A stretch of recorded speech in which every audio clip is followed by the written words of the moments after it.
بسم اللہ الرحمن الرحیم۔ اللہ پاک نے کس دن کس چیز کو پیدا کیا؟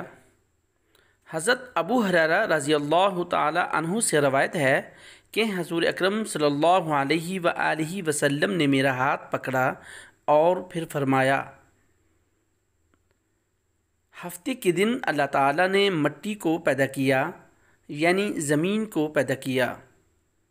نمبر 2، اتوار کے دن اللہ تعالیٰ نے پہاڑوں کو پیدا کیا۔ نمبر 3، سوموار کے دن اللہ تعالیٰ نے درختوں کو پیدا کیا۔ نمبر 4، منگل کے دن اللہ تعالیٰ نے کام کاج یعنی لوہا وغیرہ کو پیدا کیا۔ نمبر 5، بدھ کے دن اللہ تعالیٰ نے نور کو پیدا کیا۔ نمبر 6، جمعرات کے دن اللہ تعالیٰ نے جانوروں کو پیدا کیا۔ نمبر 7، جمعے کے دن اللہ تعالیٰ نے حضرت آدم علیہ السلام کو پیدا کیا۔ سب سے آخری مخلوقات میں حضرت آدم علیہ السلام کو عصر کے بعد پیدا کیا گیا۔ صحیح مسلم حدیث نمبر 7054۔